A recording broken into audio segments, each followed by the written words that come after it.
but only if you genuinely enjoy stepping into the past with me. And let me know in the comments where you're tuning in from and what time it is for you. It's always fascinating to see who's joining us from around the world. Now, dim the lights, maybe turn on a fan for that soft background hum, and let's ease into tonight's journey together. Congratulations, you've just woken up near Boston in early 1776. The good news? You're part of a cause that's stirring spirits across the land. The bad news? Everything else. Your bed is likely a makeshift pile of straw in a crowded tent or a repurposed barn, and the air hangs thick with the smell of wood smoke, unwashed bodies, and something you'd rather not identify. Probably a combination of stale food and the ever-present consequences of inadequate sanitation. You're a soldier in this new American army. Or perhaps you're just trying to catch a glimpse of it from the packed roadsides, hoping for a glimpse of the King or Parliament's notables if you were back in London. Or perhaps hoping for a glimpse of General George Washington if you are here in America. This is hardly the polished, disciplined force you might imagine. General John Burgoyne, a British officer, has already dismissed the American soldiers as a rabble in arms, and honestly, looking around, you might see why. Your comrades are a bewildering mix: farmers, artisans, fishermen, clad in whatever homespun clothes they could throw together before trudging off to war, often in tatters, unwashed, unshaven, with hair matted and beards long. There are young boys, barely 15, and older men who've seen 60 or more years of hard living. Some are missing teeth, others fingers, casualties of a time when life was simply tougher and accidents were common. You might even see Negroes and Indians among the ranks, particularly in the Rhode Island regiments, proving themselves equally serviceable for fatigue and action, many having already shown themselves brave. The food, surprisingly, isn't terrible, at least not yet. You can count on meat or fish most days, and fresh produce is available at low prices rolling into the camps. You might even enjoy a breakfast of warm bread, good camp butter, and a dish of coffee, or a hearty dinner of pork and cabbage. But for every decent meal, there's the ever-present threat of disease. Camp fever, dysentery, typhus, and typhoid fever sweep through the ranks, turning camps into breeding grounds for sickness and death. Latrines are often open pits, and too many men neglect to use them properly, leaving excrement scattered around the fields, a pernicious habit that contributes to the vile stench hanging over the camps. Cleanliness is understood to be the killer of disease, but despite orders insisting on personal hygiene, clean cooking utensils, and clean water, washing clothes is considered women's work, and there aren't many women in the American camps doing laundry like there are with the British troops. The army you've joined is largely untested, its officers often as ignorant of military life as the troops they lead, according to observers. They were elected by the men, and many are more concerned with popularity than discipline.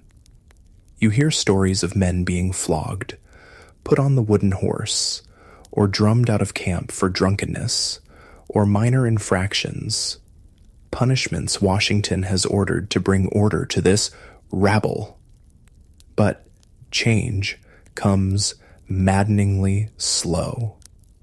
Despite the efforts, a British ship surgeon who visited some of the rebel camps described roads crowded with carts and wagons hauling provisions, but also inordinate quantities of rum, noting that without New England rum, a New England army could not be kept together.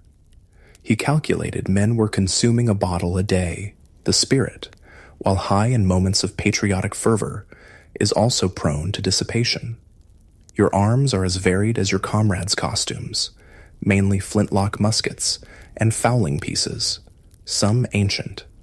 The average musket is heavy, about 10 pounds, but a good musketman can prime, load, fire, and reload 3 to 4 times a minute, a shot every 15 seconds. The problem is, many men accustomed to firearms since childhood use them any way they see fit, firing them off at wild geese or just for fun, wasting precious powder, which is in short supply across the colonies. Washington, newly in command, quickly discovered how desperate the situation was regarding powder, reportedly stunned into silence for half an hour when told there was less than 10,000 pounds on hand, enough for only about 9 rounds per man. Supplies come mainly by clandestine shipments from Europe, a precarious lifeline across 3,000 miles of ocean. Congratulations, you've endured the stench and the sickness of camp life. The good news? The enemy is bottled up in Boston. The bad news? You are too, in a way. Your army controls the land around Boston, but the British control the sea, supplying their troops and receiving reinforcements at will. The situation, as General George Washington notes, on January 14th, 1776, produces many an uneasy hour when all around me are wrapped in sleep. Few people know the predicament we are in.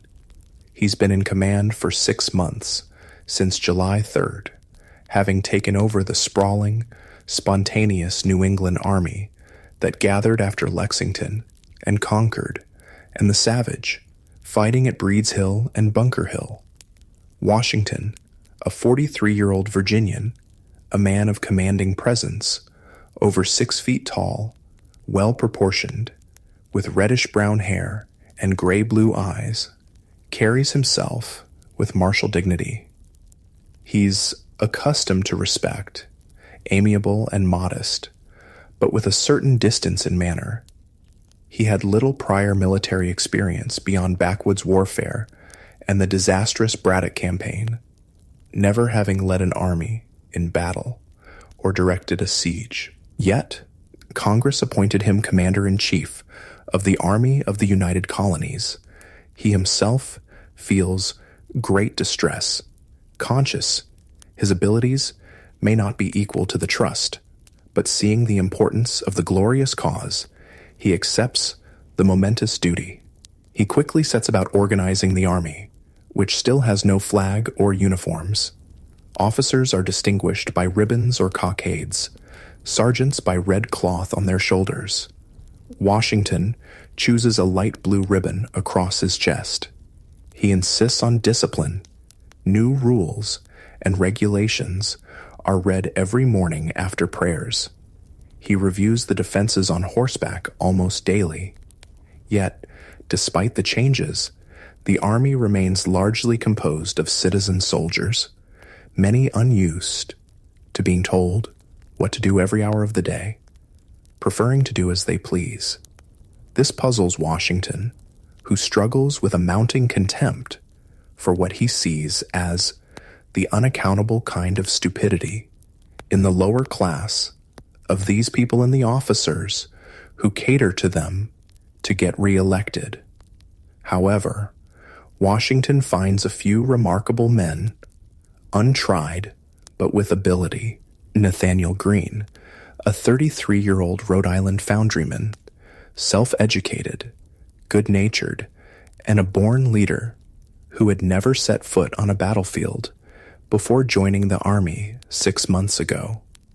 Despite a stiff leg and occasional asthma, Greene proves tirelessly hard-working, applying himself every waking moment, often sleeping only a few hours a night. He quickly becomes an object of confidence for Washington, always in agreement on matters of consequence.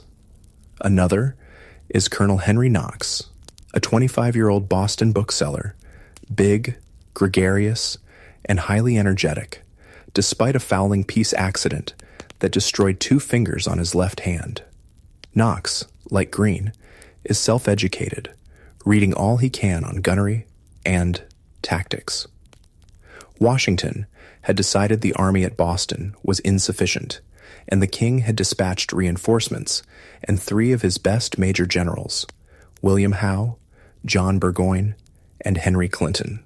Howe, a member of Parliament, had earlier said he would decline a command in America, but now duty called. He was convinced the insurgents were few compared to loyalists. War had come on April 19th at Lexington and Concord, then savagely on June 17th at Breed's Hill and Bunker Hill. Bunker Hill was proclaimed a British victory, but His Majesty's forces suffered over 1,000 casualties in an appalling slaughter before gaining the high ground. As acidly observed, a few more such victories would surely spell ruin for the victors. By summer's end, a British ship docked at Plymouth, bearing 170 sick and wounded officers and soldiers from Bunker Hill, all in great distress, some without legs or arms, clothes hanging on them like loose morning gowns. So much were they fallen away by sickness and want of nourishment. Near 60 women and children, widows of the slain, were on board, exhibiting a shocking spectacle. The vessel itself, though very large, was almost intolerable from the stench. The miseries of the troops still besieged at Boston, and the Loyalists who took refuge there, were also described in London papers. The scene: melancholy, disease, and death. The soldiers, almost lost for want of fresh provisions, like birds in a cage. On the afternoon of October 26, 1775, King George III rode in royal splendor to Parliament to address the increasingly distressing issue of war in America. In an age that adored ritual and pageantry, it was a scene hardly to be improved upon, with 60,000 people lining the route. The king, 37, hard-working, and duty-bound, believed America must be made to obey. He had no doubt the nation saw the conduct in America in its true light, and compelling obedience was necessary. In the House of Lords in March, Lord Sandwich, First Lord of the Admiralty, looked incredulous when challenged on winning the war. "Suppose the colonies do abound in men. What does that signify?" he asked. "They are raw, undisciplined, cowardly men." General James Grant boasted he could march from one end of the continent to the other with 5,000 British regulars, a widely quoted claim. By the crisp, sunny afternoon of October 26th, George III's popularity seemed higher than ever.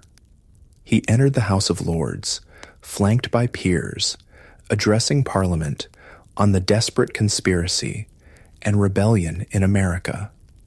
He declared America in rebellion and confirmed he would commit land and sea forces, including unnamed foreign mercenaries, sufficient to end it. He denounced the leaders for seeking independence, something they had not yet openly declared. Parliament, Tory and Whig, denied the supremacy of Parliament in determining what was best for America. Even Edmund Burke referred repeatedly to our colonies. Despite heartfelt opposition speeches, calling for conciliation, warning of ruinous consequences, and questioning the hiring of foreign troops or shedding British blood, the votes in both houses overwhelmingly supported the king's stance, defeating the opposition by more than 2-1 in the Lords, and an even greater margin in the Commons. The debate in the Commons lasted until 4 in the morning. Congratulations, you've survived the political pronouncements and the looming threat of more war. The good news? Washington is making plans. The bad news? His first plan is to send 1,000 men into the wilderness of Maine to attack Quebec, a hastily conceived, secret expedition based on too little knowledge of the terrain. His second plan is to end the waiting and strike at Boston, even if it means destroying the town, despite formidable British defenses and insufficient American artillery and gunpowder. He wants a speedy finish, convinced no danger is to be considered when put in competition with the magnitude of the cause. He convenes a council of war on September 11th, 1775, asking his generals whether they can make a successful attack on Boston by means of boats. 3 major generals and 4 brigadiers are present, including the only professional soldier, Major General Charles Lee, a former British officer with a sharp mind, a strange appearance, and a love for dogs. Lee, Washington's second-in-command, is self-assured, highly opinionated, moody, and ill-tempered. Boiling Water, his Indian name. He thinks Washington's appellation, Excellency, is absurd, but acknowledges Washington is the first officer in military knowledge and experience we have in the whole army. General Artemus Ward, a heavy-set Massachusetts farmer and storekeeper who had overall command before Washington, is present, considered a good man, a thorough New England man, though uninspiring, fat, old church warden to Lee. The council discusses Washington's amphibious assault plan. They know winter is approaching, the troops lack barracks and firewood, and enlistments are expiring. Disbanding one army before assembling another could mean ruin. Gunpowder is short, but enough for an attack. They consider the hazard, the loss of men, and the consequences of failure. After discussion, they unanimously agree not to attack. Not for the present, at least. It is a sound decision. The hazard is too great. The chance of disastrous failure real. Men could be stranded on mudflats under fire. It could be another Bunker Hill slaughter. Washington accepts the decision, but continues work on flat-bottomed boats, and writes to John Hancock he has not wholly laid it aside, sensing many in Congress are as impatient as he with the stalemate. By late November, re-enlistments are alarmingly few. Fewer than 1,000 of 10,000 men agree to stay. Washington advises Congress that some stimulus besides love of country, like paying troops in advance, is needed. His war chest is empty. The troops haven't been paid for weeks. Morale is low. He confides in Joseph Reed, his invaluable secretary, that his situation is truly alarming, and General Howe is well apprised. He feels a dearth of public spirit and want of virtue among the Yankee soldiers. A dirty, mercenary spirit pervades the whole. He writes he would never have accepted command had he foreseen his difficulties. Congratulations. Winter has come, but with it, opportunity. The good news?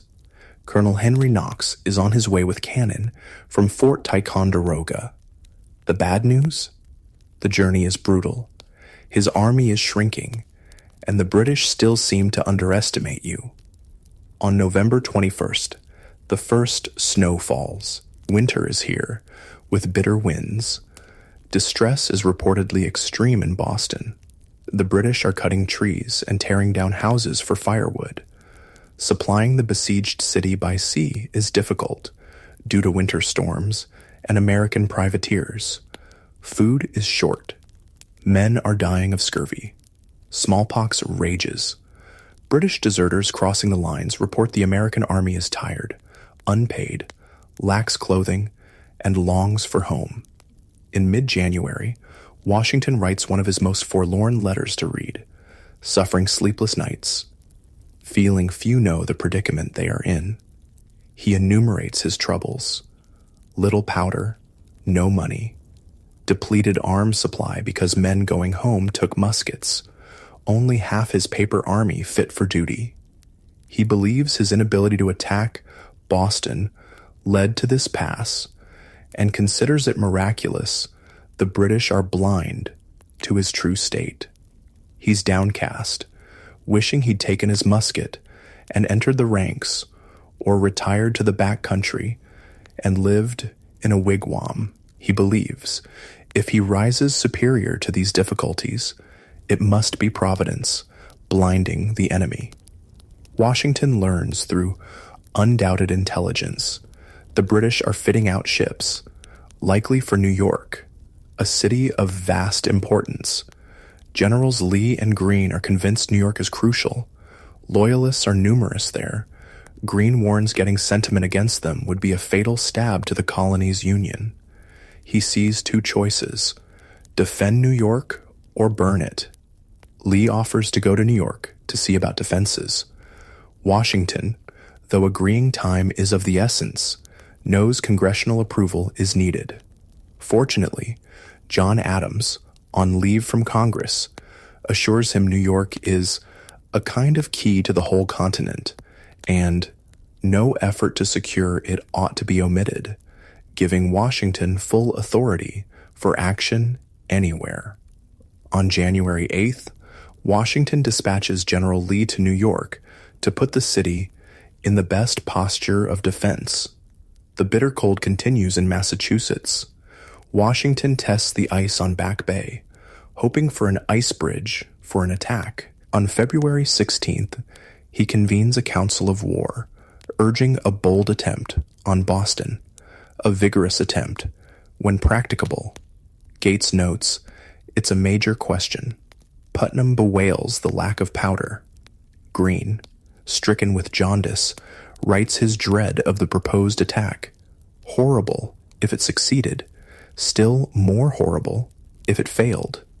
The council says no to attacking Boston again.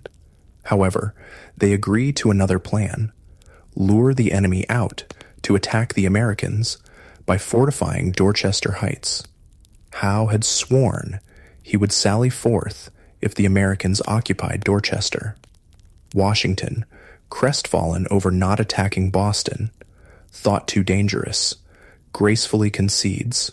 Perhaps his irksomeness led him to propose more than warrant prudence. Now, there would be no holding back on Dorchester. Preparations are elaborate and mammoth. Fortifications are built elsewhere out of sight. Timber frames filled with screwed hay, or bundles of branches, fascines, barrels filled with earth, are ready to roll down slopes on the advancing enemy.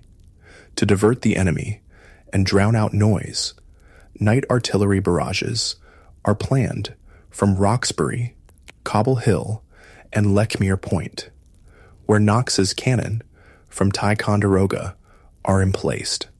The crossing of the Dorchester Causeway will be concealed by a barrier of hay bales.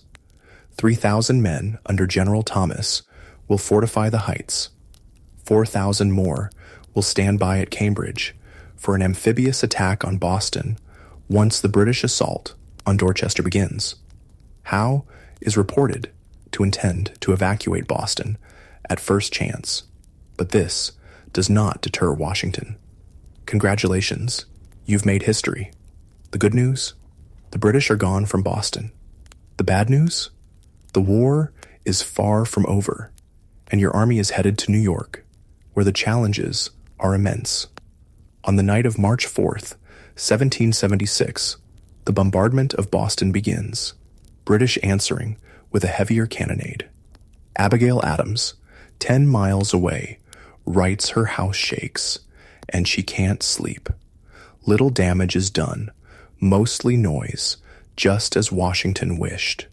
On the crucial third night, March 4th, the roar is furious. British Captain Charles Stewart describes sheets of fire, and inhabitants in horrid situation, women crying for protection. From American lines, Lieutenant Samuel Webb hears cries of poor women and children. At the first crash of guns, General Thomas and 2,000 men move rapidly and silently across the Dorchester Causeway, shielded by hay bales. Hundreds of carts and wagons loaded with chandeliers, fascines, hay bales, barrels, and guns from Ticonderoga follow.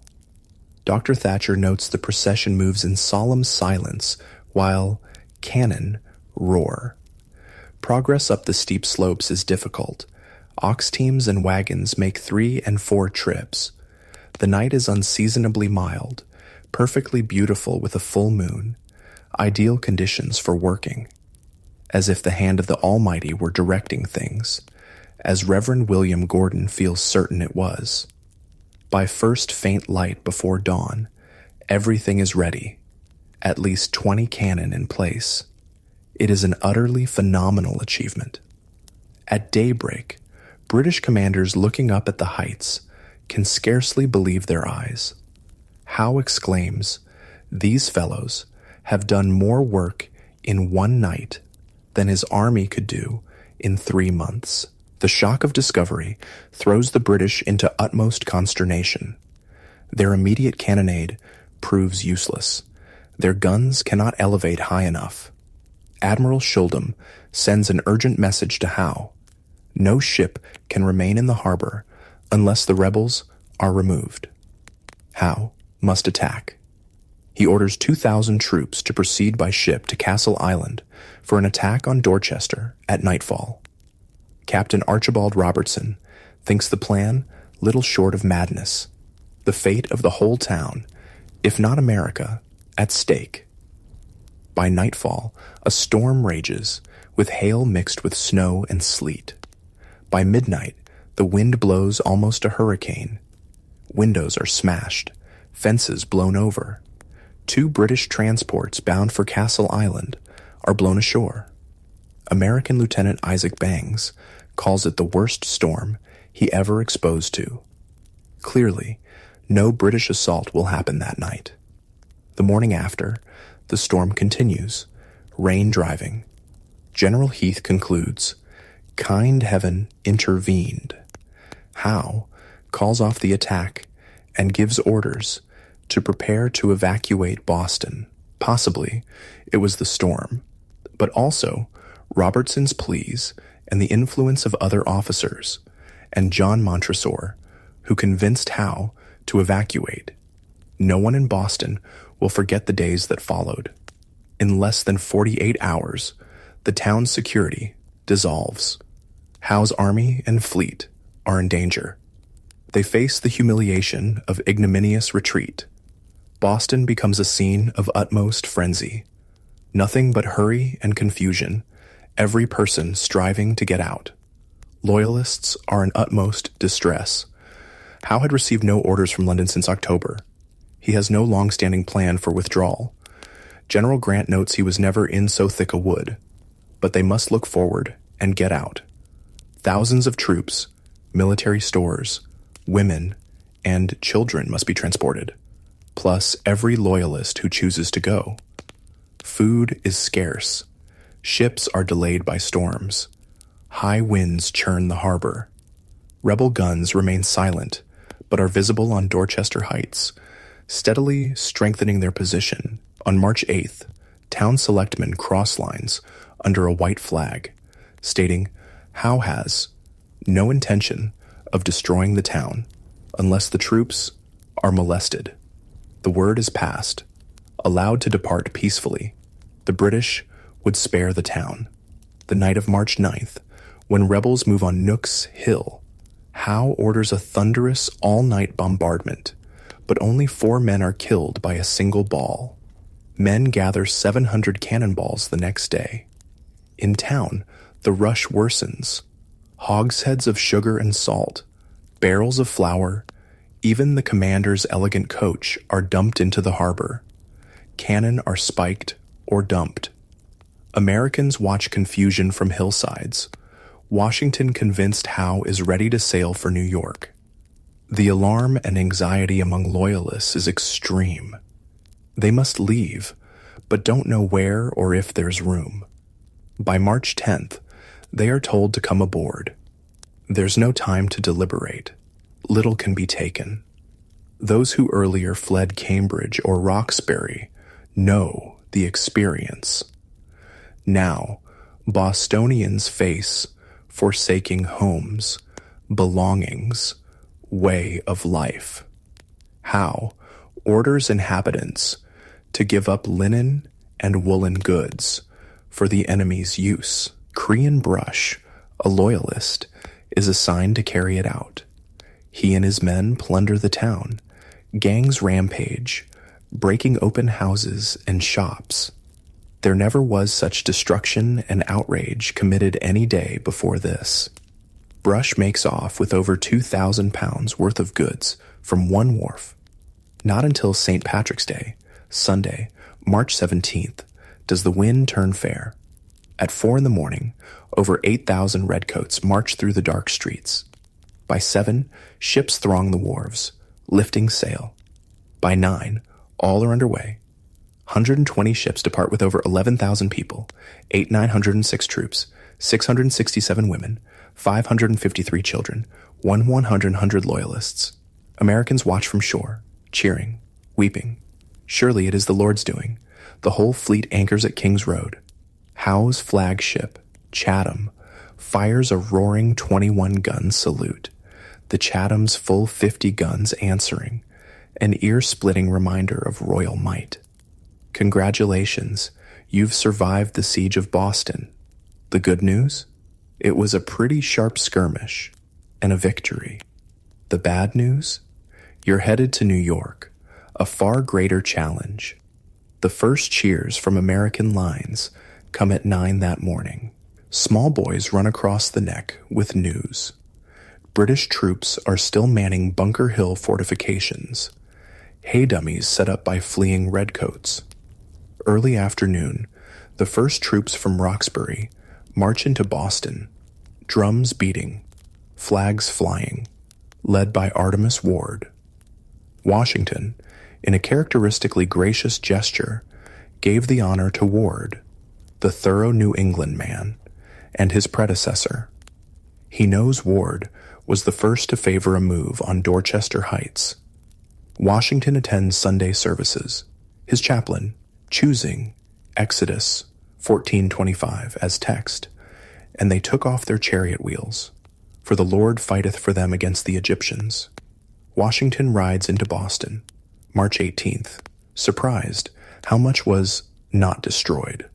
The town suffered greatly, but Hancock's mansion is fine, occupied by General James Grant, who wanted to lay waste to every town. The last desperate efforts are evident. Spiked cannon, shattered wagons, scuttled ships, smallpox still lurking. An inventory lists immense quantities of abandoned British goods, far more than expected. The siege was a stunning success. Washington bested Howe, despite insufficient resources and inexperienced officers. He had been saved repeatedly by his council from attacking Boston, but accepted their judgment without ill temper. He kept his head, health, and strength, bearing up under immense weight. Having struggled with his dislike of New Englanders, he chose untried Yankees like Greene and Knox, who proved able and loyal, saving the day. Washington never again speaks ill of New Englanders, because they are New Englanders. He has no illusions about what lies ahead. The humiliation the British suffered could make them a more formidable foe. Washington senses great political change is in the offing, attributed partly to common sense. Paine's pamphlet argues, the sun never shined on a cause of greater worth, pleading for separation. The king's speech in October, with charges of traitorous rebellion and foreign assistance, ends any hope of reconciliation. Washington himself feels determined to shake off all connections with Britain, not under covert, but in words clear as the sun. At Cambridge headquarters, Washington declares a new army, entirely continental, commencing New Year's Day, 1776. He raises a new flag, 13 red and white stripes with British colors in the corner.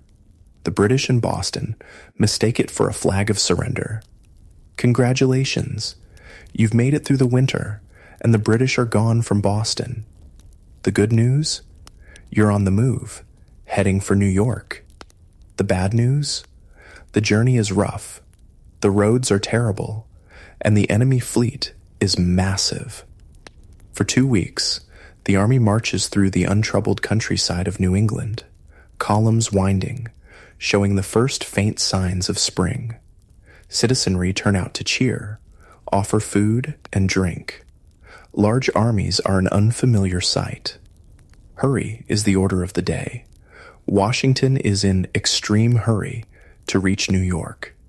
Nathaniel Greene and his artillery are to move as speedily as possible. Marching is tiring, but spirits are greatly improved by being on the move and the warm reception. Joseph Hodgkins, the Ipswich cobbler, finds New York exceeds all places he's seen, but the living is excessive dear. Lieutenant Isaac Bangs, a Massachusetts soldier, finds the level of piety alarmingly low in New York, worrying what consequences this will have for the cause. He attends services of different denominations, likes the Dutch church best, preferring the priest's piety to the English church's pomp, though he understands no Dutch. He investigates the city's darker side, the holy ground, a slum and brothel district, finding immense, brutal gratification easily indulged in. Worrying the army will be debauched. Washington arrives in New York, April 13th, takes headquarters at the Kennedy Mansion, number 1 Broadway. He finds defenses only about half done. Crowding the streets, the army seems an overwhelming multitude, only half fit for duty. He worries exceedingly over disease and dissipations. New York is unlike Boston, bounded by navigable rivers, a harbor accommodating the largest fleet. Whoever commands the sea must command the town, General Lee noted earlier, a situation that puzzles him. Washington, however, expresses no misgivings, convinced he can defend the city of vast importance for controlling the Hudson Corridor. His decision is based more on political judgment, sensing Congress and patriots expect every effort to hold the city. Loyalist sentiment is widespread in New York. 2/3 of property belongs to Tories. The royal governor, William Tryon, on board a ship in the harbor, is believed to be directing Loyalist operations secretly. Washington, denied reliable intelligence at Boston, now finds the situation reversed. British warships are a formidable presence, only withdrawing slightly in April. The threat of conspiracy, sabotage, organized resistance is real. Washington, though struggling with New Englanders at Boston, here finds men from different colonies, compounding animosity and discord, fearing it could tear the army apart. He writes, "They have nothing but providence and unanimity to depend upon." Discipline is hardly improved among new troops. Many raw recruits like aged gentlemen. Congratulations, you've reached New York, but the threat is closing in. The good news? Independence is declared. The bad news? The British fleet, the largest ever seen in American waters, is massing in the harbor. On June 29th, officers with telescopes on the roof of Washington's headquarters see signals flying from Staten Island hills. The first British fleet ships appear. Within hours, 45 ships drop anchor inside Sandy Hook. Their masts look like a forest of trimmed pine trees. Henry and Lucy Knox are at breakfast at number 1 Broadway when they see the fleet. Lucy is in abject terror. Knox writes to his brother of her distress, the city in an uproar, troops repairing to posts. He scolds her for not having gone before. by sunset, over 100 enemy ships anchor in the bay. Riders gallop off to Connecticut and New Jersey. Martha Washington says goodbyes to her husband and departs New York with speed, as do Lucy Knox and Katie Green with their children. Knox writes to Lucy, valuing her safety above all else, reminding her they fight for their country, for posterity. And on this campaign, happiness or misery of millions may depend. More enemy ships arrive. Centurion, Chatham, 50 guns each. Phoenix, 40. Greyhound, 30. Asia, 64. Their combined firepower exceeds American guns. Total fleet over 120 ships, 10,000 troops received at Halifax, Scotch Brigade joined. An additional 15,000, 20,000 expected hourly from England under Admiral Lord Howe. New York is in commotion, packing up and getting away. On July 2nd, 1776, the Continental Congress in Philadelphia votes to dissolve the connection with Great Britain. News reaches New York. July 6th, spontaneous celebrations erupt. Officers go to a public house to testify their joy. A letter from John Hancock with the Declaration arrives July 8th. Many, like Henry Knox, see the war has entered a new stage. By renouncing allegiance, delegates committed treason. Adams calls it the most complete, unexpected, and remarkable revolution in history. On July 9th, at 6 p.m, Washington orders brigades onto commons and parade grounds to hear Declaration read aloud. The general hopes this event serves as fresh incentive, knowing peace and safety depend on the Army's success. Not since spring 1775 had spirits been so high, but the exuberance is quickly dashed. On July 12th, in a surprise move, British ships Phoenix and Rose, with tenders, cast off moorings at Staten Island and sail up the Hudson, demonstrating how indefensible New York is without sea power. Alarm guns sound. Soldiers rush through streets crowded with panic-stricken people.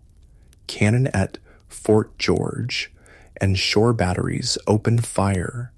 Cannonballs slam into houses. Washington feels extreme distress at shrieks and cries of women and children running, seeing his men gawking helplessly, so awestruck or terrified by the barrage. Private Joseph Martin, 15, remembers enjoying the complete view, thinking the sound musical. American gun crews fire nearly 200 shots to no apparent effect. 6 American artillerymen are killed when their cannon blows up, the only fatalities due to inexperience, overconfidence, or drunkenness. British ships proceed upriver, anchoring 30 miles above the city, cutting off rebel supplies and rousing loyalists. In ensuing orders, Washington can barely conceal disgust at inexcusable behavior, shame over officers gawking like bumpkins. It gives the enemy a mean opinion of the army. Knox writes, "The loss of 6 men was great misfortune, but Hope's day's action taught the rest to be less impetuous. A larger, more ominous lesson. If 2 ships can pass so readily, so can an entire fleet, cutting off escape. Congratulations, you've witnessed the birth of a nation and the start of something much darker. The good news? Your resilience is tested. The bad news? The British are massing, and a crushing defeat is coming." On August 12th, sea beyond Narrows fills with another 100 ships or more bearing down on New York, a fleet so large it takes all day to come up harbor under full canvas, colors flying, guns saluting, sailors and soldiers cheering. Another 3,000 British troops and over 8,000 Hessians arrive after arduous 3 months at sea. Total British Armada, nearly 400 ships, 73 warships. Largest fleet ever seen in American waters. largest expeditionary force of 18th century, over 32,000 troops, landing on Staten Island. Nothing like it ever seen in New York. Housetops covered with gazers, wharves jammed.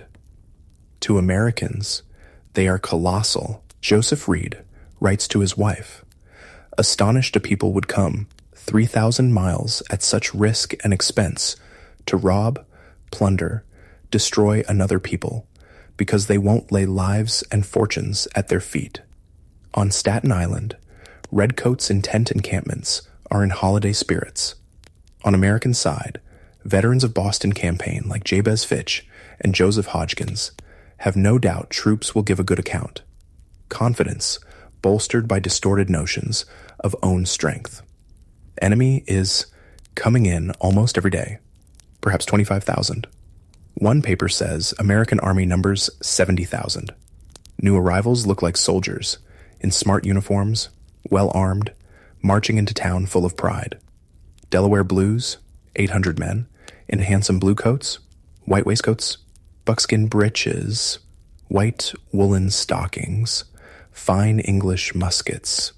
Maryland Battalion, men of honor, family, fortune, better armed, dazzling in scarlet, lined with buff. John Glover's Marblehead fishermen wear blue jackets of sailors. Deserters are increasing. New recruits difficult due to bumper harvest. Complaints are without number. Some leaving to take up hay, grass, hoe corn, others with families sick. Wickedness prevails very much in camp. Lieutenant Joseph Hodgkins learns of his small son's death at home. Heavy news. Camp fever epidemic in summer heat. Vile water here sickens us all. Men die of dysentery, putrid disorders. Many sick won't go to hospital. Cleanliness insisted upon, vaults covered daily, new dug weekly. But infectious filth is the killer, caused by disease. It's thought anywhere from 3,000 to 6,000 men are sick. Washington's men daily diminishing. English visitor, they desert in large bodies, are sickly, filthy, divided, unruly. Putrid disorders, smallpox carried off great numbers, 6,000 in hospitals. General Heath estimates 10,000 ill, those not taken down live with dread. These things are melancholy, but they are nevertheless true. Washington hopes for better. Washington's quandary, where will British strike? How to apportion strength? He feels compelled to divide army, violating old rule of battle. Never divide force, facing superior enemy. Splits army roughly equally, relying on ability to move men over East River. He worries landing on Long Island is a diversion for full assault on New York. Greene stresses concern. New troops on Long Island, strangers to the ground, are undisciplined, inexperienced, poorly armed, poorly equipped, won't support each other. Ground is crucial. Congratulations. You're about to face the largest battle of the war, and it's not going well. The good news? Some of your officers fight valiantly. The bad news? You are completely outmaneuvered and suffer a crushing defeat. On August 27th, 1776, the Battle of Brooklyn, or Long Island, begins. British land on Long Island. By noon, 15,000 men and 40 artillery pieces landed, smoothly assembled. Cornwallis presses inland. Loyalist welcome is effusive. British sailors regale themselves with apples. Hessian officer describes burned houses, fields, in ashes, roads lined with dead cattle, old people looking sadly at what was a paradise. To invaders, American affluence shows they grew rich at Britain's expense. Word reaches New York early, but Washington misinformed about size of enemy force. 9,000. He concludes, Landing is faint. Dispatches only 1,500 more troops to Brooklyn. Total there, less than 6,000. Expectation of larger strike at New York or up Hudson persists. Jabez Fitch's regiment marches to Brooklyn, told to halt and wait. Many reports, various sizes of enemy force within 4 miles. Fitch and men know not what to believe. Colonel Moses Little reports enemy within 3 miles, sends his will to his son. Washington's general orders, August 23rd, confirm British ashore on Long Island, leaving no doubt of seriousness of moment. Appeals to pride, patriotism, love of liberty. The hour is fast approaching on which the honor and success of this army and the safety of our bleeding country depend. Remember, you are free men, fighting for blessings of liberty, that slavery will be your portion if you don't acquit yourselves like men. Remember how your courage has been despised by cruel invaders. Washington, beset by second thoughts, reshuffles command at Brooklyn August 24th, putting Israel Putnam over Sullivan. Poor choice. Putnam lacks experience, temperament. Putnam and 6 battalions cross to Brooklyn next day, causing stir. Washington outraged at disorder, unsoldier-like state of troops at Brooklyn, lectures. Putnam, distinction between regulated army and mob is discipline. Howe's troops perfectly orchestrated landing. The night of August 21st, a terrifying storm over New York. Like a hurricane, most terrible storm. Lightning falls in masses, seems to strike incessantly. Houses burst into flame. 10 soldiers killed by single flash. 3 officers killed by single thunderbolt. Tips of swords, coins melted, bodies black. To Major Benedict, battle bloodshed is expected, but hidden meaning when bolt is launched by invisible arm. Before dawn, August 22nd, sky clear, cloudless. Fresh breeze, roll of drums, British invasion of Long Island underway. Frigates, bomb catches swing loose, stand down narrows to cover landing. At 5 o'clock, Advance Corps, 4,000 elite troops, pushes off, packed aboard flatboats. Slowly but steadily, invasion force proceeds across 3 miles of water. At 8 o'clock, at flash of signal gun, all 4,000 ashore on flat, empty beach. Everything carefully prepared, smoothly coordinated. No opposition. Pennsylvania riflemen withdrawn, driving off or killing cattle, burning wheat fields, smoke rising, seen in New York. More troops follow, naval spectacle of over 90 vessels filling narrows. Wave after wave, red coats, bayonets gleaming. Hessian grenadiers ferried over standing. By noon, fully equipped army of 15,000 men, 40 artillery pieces landed, rapidly assembled. More will follow, including women. At 3 in the morning, August 27th, General Putnam awakened, told enemy attacking on right near Narrows, Gowanus Road. British Commander Grant occupies attention on right, with 300 troops, muskets roaring. Americans flee. Putnam rushes Sterling's camp to order him to meet enemy. Repulse them. Alarm guns sound. Drums roll. Troops fall out. General Samuel Parsons, like Putnam resting at headquarters rides off, arrives first on scene. Finds enemy through wood, descending hill. With 20 fugitive guards, takes post on height. Halts enemy column, gives Sterling time. Sterling's forces, 1,600 men, include Connecticut, Pennsylvania, Delaware battalions, James Smallwood and John Hazlitt, commanders, absent on court-martial duty. Redcoats advance in regular order, colors flying, artillery in front. Sterling draws lines, offers battle in true English taste. British march to within 200 yards, open fire. Americans stand it well, no disposition to shrink. Hold fire until 50 yards. British declined to come nearer. Americans gave them a fair fire. Every man leveled well. Enoch Anderson saw man tumble from horse, aimed, knows not if he killed.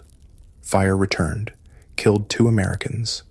Americans retreat 400 yards, joined by Attlee's regiment.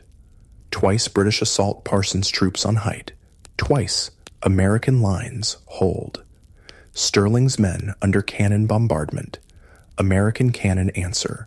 Troops unflinch. In first hours of open battle, Continental Army fights valiantly, believing they hold own against regulars. Sterling reminds them Grant boasted conquering America with 5,000. Grant presses advantage only so much, holding back. Had a skirmishing and a cannonade for some hours, which drew their whole attention. At center, Hessian artillery bombarding Sullivan's lines. General von Heister's brigades, drawn up on plain, show no sign of moving. Sullivan rides out from Brooklyn, takes command at Flatbush Pass, sees Hessians not moving, Sterling in trouble, sends regiments. At 9 o'clock, Howe's signal guns crash. Suddenly, Sullivan realizes whole British army coming from behind, surrounded. On plain beyond ridge, von Heister orders Hessians in motion, drums rolling. Sullivan pulls back main force, swings around to face oncoming British. Vastly outnumbered, Americans return fire with murderous effect. Officers on both sides fear men cut to pieces. Americans and British often have no idea what's happening. Americans, not only ones running. British light infantry officer, leading 30 men into thick American riflemen, sees 1/3 of his men fall. Breaks for woods. More rebels spring up. Fire from every direction. I called to my men to run to the first wall. Ran across a field, exposed to the fire of 300 men. Literally run out in midst, calling to surrender. Stopped. Saw riflemen thick. None of own men. Made for wall. Threw self headlong. In turmoil, Sullivan struggles to hold control. Keep men from panicking. Situation desperate. Retreat, only alternative.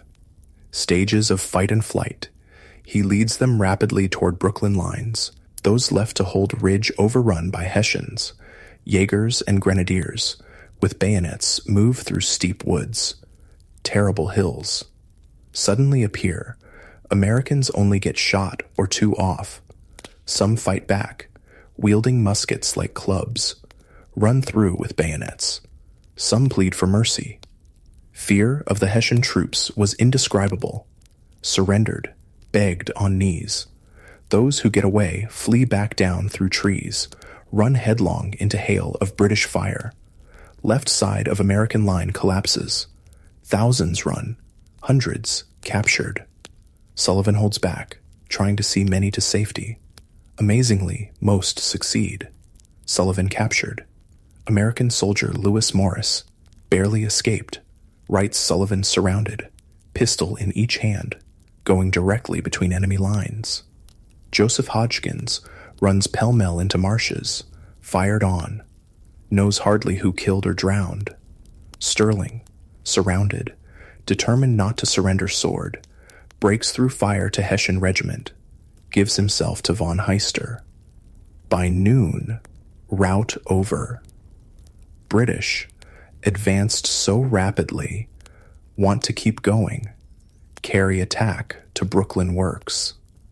Many British officers feel no time to stop, but Howe orders halt. In original plan, Clinton said principal attacks shouldn't be pushed too far. Exception flanking attack should be pushed. Clinton later writes little inclination to check ardor, seeing enemy flying in panic. Howe recalls mood of men, required repeated orders to desist. It was first great battle of revolution, largest until then. Over 40,000 men involved. Field ranged 6 miles, fighting over 6 hours. For Continental Army, First test under fire, crushing defeat. "Oh, doleful, doleful, doleful," scrawled Chaplain Philip Fithian. To British, "Glorious day, cheap and complete victory." Grant, "Had the field day I talked of. If a good bleeding can bring those Bible-faced Yankees to their senses, the fever of independency should soon abate." Everything had gone like clockwork. Clinton's plans succeeded beyond expectations. Percy, "Our men behaved themselves like British troops fighting in a good cause. In opinion of Sir James Murray, no soldiers ever behaved with greater spirit. In one thing only failed, couldn't run as fast as foes. Many ready to run over each other." Howe reports losses under 400, 59 killed, 267 wounded, 31 missing. Hessians lost 5 killed, 26 wounded. Rebel losses over 3,000, Howe claimed. Over 1,000 prisoners, 2,000 killed, wounded, drowned. Disparity of losses exaggerated. Washington later estimates 701,000 killed, captured. General Parsons avoided capture, collected American dead, amounted to 60 with enemy dead, heap. Judged American killed, inconsiderable. Some officers in thick of fight convinced British suffered more killed, but British took most prisoners. Few Americans admit severe defeat. Actual losses, dreadful. 300 killed, over 1,000 captured, 3 generals, Sullivan, Sterling, Woodhull. Sullivan and Sterling treated courteously, dined with Lord Howe on Eagle. Woodhull died of wounds weeks later. Among prisoners, Captain Samuel Atlee, Lieutenant Jabez Fitch. Atlee subjected to most scurrilous and abusive language, asked why they weren't bayoneted. Jabez Fitch fought through day, surrendered when surrounded, confined with prisoners in barn, comforted friend, Captain John Jewett, bayoneted twice in excruciating pain. Jewett made Fitch promise to describe death to wife, died from bayonet, after he was taken prisoner and stripped. Accounts of bayoneting Americans common. Stories of Hessians pinning Americans to trees. Letter by unnamed British officer in Massachusetts. Spy describes readily surrendered Americans dispatched. Hessians and Highlanders gave no quarters. Letter read, "Fine thing to see with alacrity, they dispatched the rebels with bayonets. Stratagems lawful in war, especially against such vile enemies. Numbers of individual Americans beaten after surrendering. No mass atrocities committed. Letter and spy, likely propaganda. Account of Hessians burying 500 bodies in pit untrue. Some prisoners, including Fitch, recorded civility from captors. Infamous Grant was so good as to make us a present of a side of mutton. British Hessian captors find prisoners' curiosities. Could not have been taken as soldiers, only torn blouses. Astonished how badly clothed Americans. Most have nothing but a wretched farmer's costume. Officers, no better dressed, only ordinary manual laborers. Lieutenant von Bardeleben wrote in code some officers shed their ideas of being heroes. The prisoners who knelt and sought to surrender were beaten. Still worse treatment in store for most prisoners confined, starved in jails, church crypts, vile British prison ships. In remaining hours after guns silent, Americans in Brooklyn defenses wait tensely for British attack. Pitiful cries from wounded on battlefield. Stragglers come into lines, bedraggled, wounded. Mordecai Gist and 9 others cross into camps next morning, only ones of Marylanders to make it back. Congratulations, you've survived a crushing defeat and a desperate night retreat. The good news? 9,000 men, equipment, and horses escaped without loss of life. The bad news? Your army is battered, dispirited, and shrinking, and the enemy is still on the move. Morning of August 28th. Situation critical at Brooklyn. Outsmarted, outfought, hemmed in, backs to East River. Change in wind could make escape impossible. Brooklyn, a trap. Yet Washington orders more army from New York, Pennsylvania regiments, Glover's mass troops, 200 men. March into Brooklyn entrenchments with show. Pennsylvania officer Graydon notes, faces saddened by disaster, assume gleam of animation on approach. Murmur, these were the lads that might do something. Thomas Mifflin, handsome, self-assured, 32, Brigadier General of Fresh Pen Brigades, volunteers to survey defenses. Joseph Hodgkins, exhausted, writes home, in one piece, through the goodness of God. Expects action. Enemy within 1.5 miles. Weather changes dramatically. Temperature drops 10 degrees. Cold, drenching downpour. Start of northeastern storm. Riflemen ordered to keep up fire. British fire back. Rain falls with uncommon torrent. Guns wetted. Firing goes till evening. Storm and roar of guns continue into night. Across river, Pastor Schukirk writes of boom of cannon, intermixed with lightning. August 29th. Storm continues. Heavy rains fall. Troops without tents have little food. Fires hard to keep going. Private Martin gets by with biscuits, hard enough to break teeth of a rat. Hungry, soaked to skin, trenches filled with water, muskets, cartridges wet. Soldiers fall asleep standing or sitting. Washington, little sleep, sends incoherent report to Congress. People distressed. Defeat, engagement. British advancing by approaches, digging trenches. Storm is to Washington's advantage. Ill wind from northeast is stroke of good fortune. Howe's ships no chance to get up. But for how long? Old sunk ships, no serious barrier. Smaller ships can come up East River. Situation grim, but Washington, making rounds on horseback in rain, shows calm presence, tells men, cool but determined, demonstrates what he meant by example, anger, torment, despair, kept to himself. Since April in New York, policy, keep close watch, decide according to circumstances. Sometime before noon, Mifflin reports British progress with approaches. Washington makes momentous decision. Secret, deceiving urgent message to General Heath at King's Bridge. All flatboats, sloops to be rounded up without delay. Pretext. New Jersey battalions coming to relieve others. Signed by Mifflin. Washington emphasizes no ceremony in carrying out order. Confiscate boats. At 4 in afternoon, still raining, Washington calls, meeting with generals at Livingston Mansion. Mifflin advised Washington must either fight or retreat, asks to propose retreat. Understanding. He and Penn Regiment serve as rear guard in outermost defenses, hold line while army departs. Most dangerous assignment. He insists it be his, lest proposing retreat harm reputation.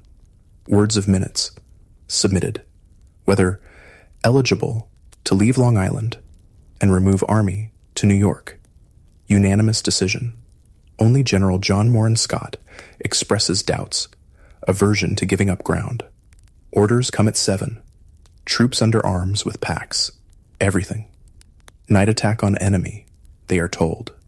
Graydon, with Penn regiments, thinks it desperate, almost suicidal. Several non-cooperative wills were made.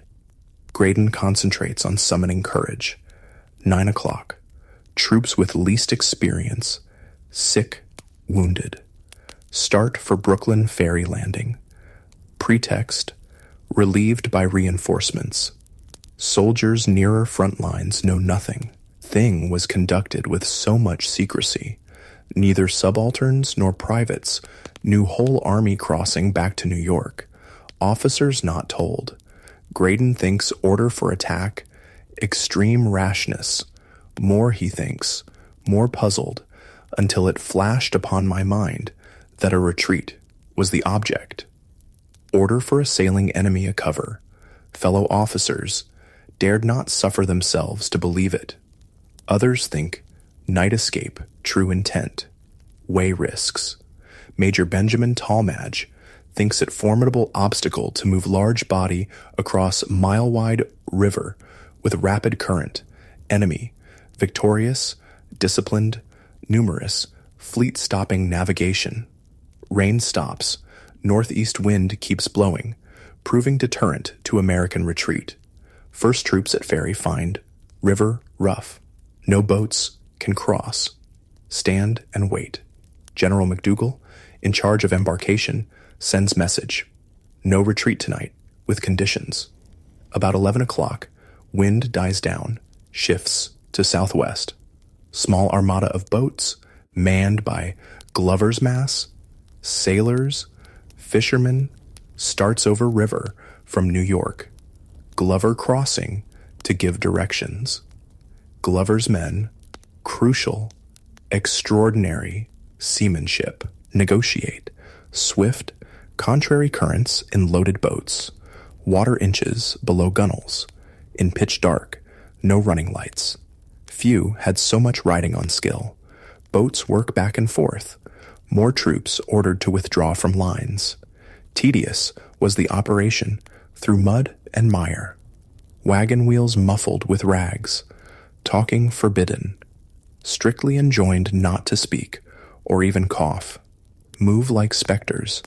One regiment leaves station. Remaining troops fill vacancies. Graydon. Third night without sleep for many. Washington rides to Ferry Landing. Takes charge. Orderly withdrawal of army considered most difficult maneuver. Ragtag amateur army, making night withdrawal in perfect order. Silence seems more than hoped for.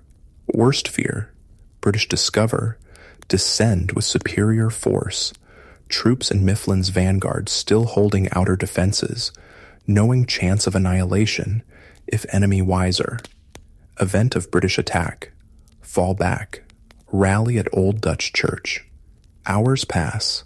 Sound of British picks. Shovels digging. Garrison at Fort Sterling. Ordered to stay through night as cover. About 2 in morning. Cannon goes off. No explanation. Graydon speculates. Gun discharged, spiking it. Rest of life. Graydon remembers scene in Shakespeare's Henry V. Long night wait before Agincourt. Similar interval of dread suspense. Approximately 4 o'clock. Still dark. Young officer Major Alexander Scammell rides through outer defenses, looking for Mifflin. Scammell, 29, Harvard graduate, attorney, aide-de-camp to Sullivan. Tells Mifflin boats ready, Washington waiting for remaining troops. Mifflin mistaken. Scammell insists. Ridden from extreme left, ordered troops to march for ferry. Mifflin orders, hand, to form. Regiment. Move out. Scammell mistaken.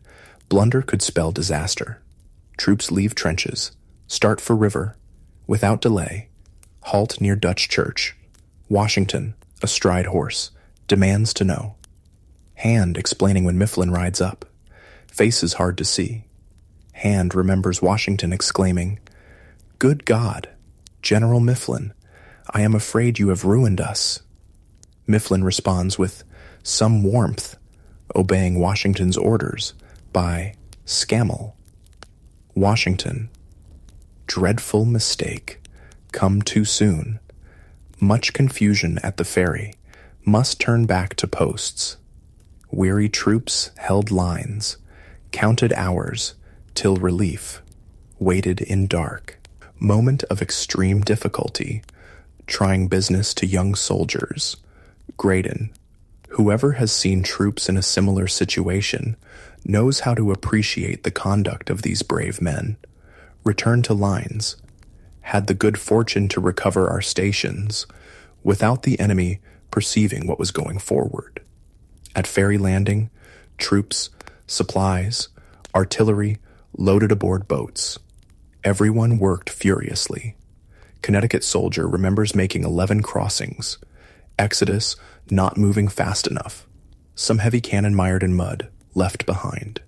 Time running out. Nearly morning, large part of army still waiting. Without night curtain, escape doomed.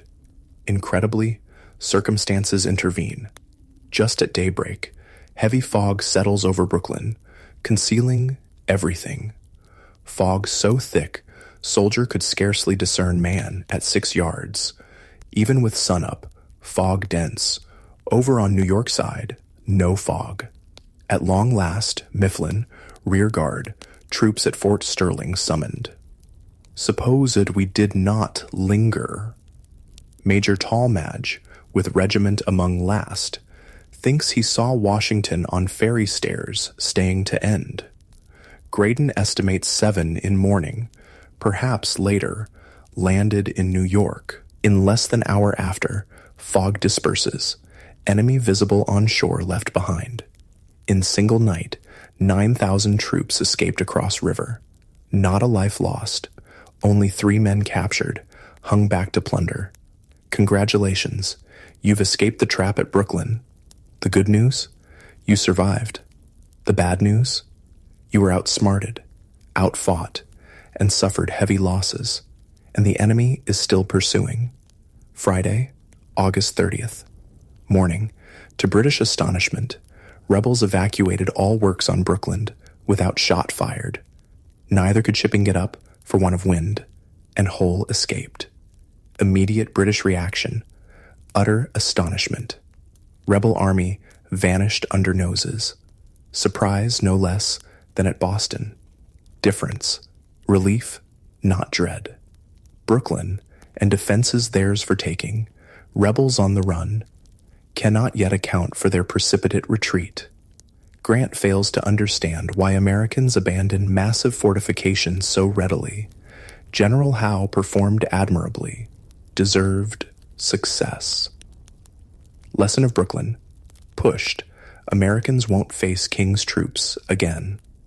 Percy. Feel severely the blow of the 27th. Think rebels never stand before them in field. Everything seems over. Campaign will put total end to war. Predicts business pretty near over. Clinton, proud of role, writes sister expects to be home by Christmas.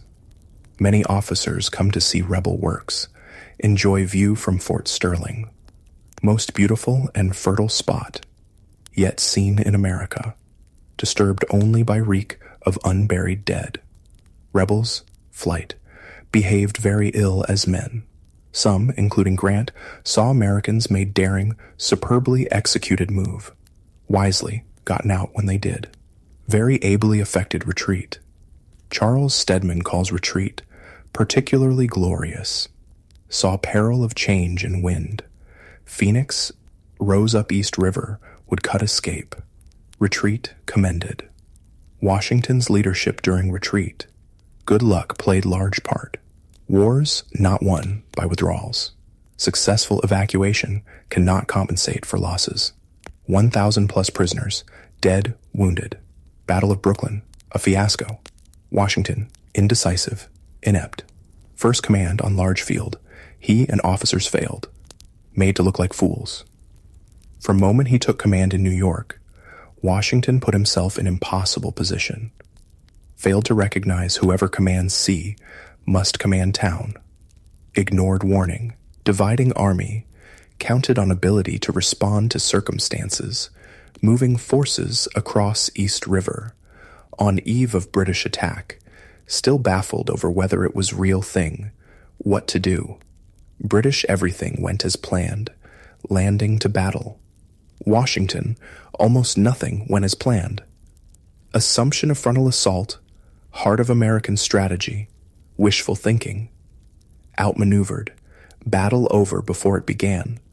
Forgot happening on land, anguished over being outflanked by water.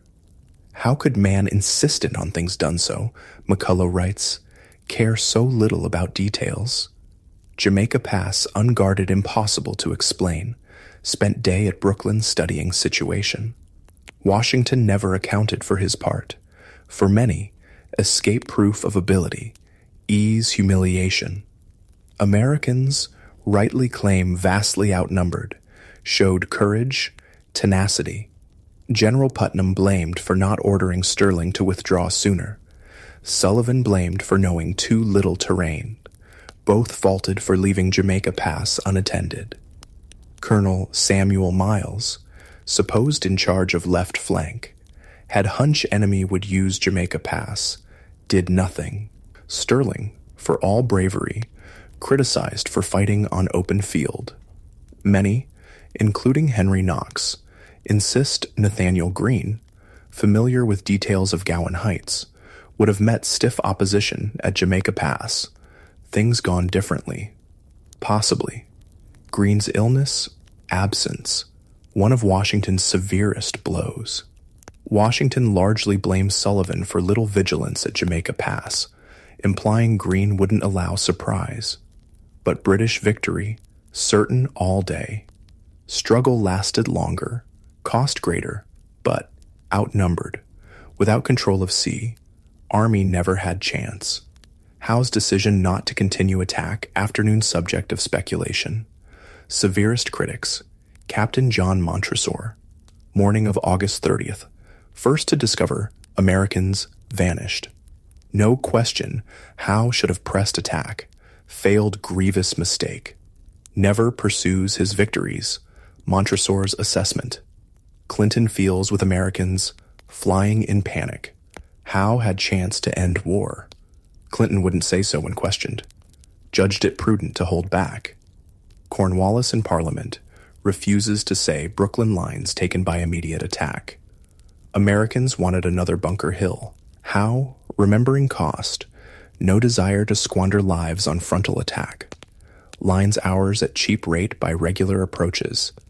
Couldn't risk loss sustained in assault. Had Howe pressed on August 27th, British victory total. Or had Wynne turned earlier, British Navy into East River. War and chances of independence, long delayed, even ended. When news of battle, Howe's exaggerated losses reach London. Sensation. Victory grand. Fully controverted opponents' predictions. Burke, Fox, others in Parliament downcast. Tories jubilant. News to enliven our countenances. Gibbon, Britain in ecstasy. Friend to Clinton. Bells rung, windows lighted. King pauses during stroll, expresses great satisfaction. In Congress, defeat spoken of privately. Unfortunate beginning, disaster, no panic. Country reports, Tory news, anxiety, not panic. All in solicitude, Styles. Tories rejoicing, Sons of Liberty dejected. Newspapers emphasize Washington's daring retreat, renewed confidence. Escape, masterpiece. Manner reflects highest credit upon our commander-in-chief. One writer, Providence favored us, another in Massachusetts. Spy, defeat, distress. Loud-speaking testimonies of the displeasure and anger of Almighty God against a sinful people. We have thought God was for us, had given many and signal instances, and had greatly frowned upon and disappointed our enemies. And verily, it has been so. But have we repented? In New York, gloom of defeat heavy. High spirits counted on for long compensate for enemy advantages. Gone. Army crossed night from Brooklyn, August 30th, sorry sight. Filthy, bedraggled, numb, soaked, sick, emaciated. Army gone cheering no more. Surprising change, Pastor Schukirk notes. Merry tones on drums, fifes ceased. General damp spread. Scattered people up down streets moving. Swiftly, overwhelmingly defeated. Hard day for us poor Yankees. Enoch Anderson's summing up. Resounding victory not decisive. War not ended. Washington 9,000 troops survived to fight another day. Congratulations, you've escaped again. But Lost a crucial fort. The good news? You gained a brilliant new advisor. The bad news? Disobedience, desertion, and disease plague the army. For first 24 hours in New York after escape, nearly all collapsed in sleep, including Commander-in-Chief. Not till Saturday, August 31st, Washington notifies Congress, entirely unfit to take pen in hand. Since Monday, scarce any out of lines, 48 hours, proceeding, hardly off horse, never closed eyes, much hurried, in arranging new dispositions, will save extremity of concern for another letter. American soldiers deserting as if leaving sinking ship, 30-40 a time. Many defecting to enemy, disobedience and theft epidemic, far from army of heroes. Spirit of desertion, cowardice, plunder, prevailed. Joseph Reed demoralized, verge of quitting. Experience on battlefield. September 16th, Searing. Reed saw soldier running from enemy, ordered him back. Soldier raised musket, pulled trigger, lock snapped. Reed grabbed another gun, pulled trigger, it snapped. Drew sword, struck twice, wounded Leffingwell, severed thumb, forced surrender. Should have shot him. Could I have got my gun off? Leffingwell confessed running, found guilty of cowardice, sentenced to execution. At Reed's urging, Washington pardons him at last moment after kneeling to be shot. Next offender, suffer death without mercy. Attempt to introduce discipline must always be work of difficulty, Reed writes wife. Where democracy universally prevails, great equality, leveling spirit, discipline, hard to establish, a tempter becomes odious. Washington no less commanding, except raging outburst at Kip's Bay, seems imperturbable, entirely in control, discouraged, unhappy, keeps up appearances. Unless some speedy, effectual measures adopted by Congress, our cause will be lost, tells John Hancock. War no work of a day must be carried on systematically. Good officers mandatory, only means to obtain them is establish permanent footing. End short-term enlistments. Officers better paid, better trained. Soldiers offered bounty, clothing, blankets, free land. Dependence on militia, assuredly resting upon a broken staff. Men dragged from tender scenes, unaccustomed to din of arms, unacquainted with military skill. Want of confidence facing trained troops makes them timid. Lust after plunder. Regimental surgeons taking bribes to certify sickness. Fear in Congress. People of standing army remote. No standing army. Cause faced ruin. Wants rules, regulations adopted. Punishment severe. Most atrocious offenses. Maximum 39 lashes. Seldom laid on. More sport. Punishment. Many willing to undergo for bottle of rum. Washington unaware, Congress acted on much he wanted due to John Adams. Enlistment for duration gets 2,100 acres. New articles of war based on British. Stiffer punishments, up to 100 lashes. Death penalty for more crimes. Adams proposed military academy. Nothing came of it. Washington writes to Lund, Washington, September 30th, more candid about miseries. Such is my situation. If I were to wish the bitterest curse to an enemy, I should put him in my stead. Wearied to death with problems. One regiment, under 50 men, another 14 fit. In confidence, I tell you that I never was in such an unhappy, divided state since I was born. Enemy, within stone's throw, turns to Mount Vernon fireplaces, once whole, executed in masterly manner, exactly answerable, uniform, if not with army, at least at home.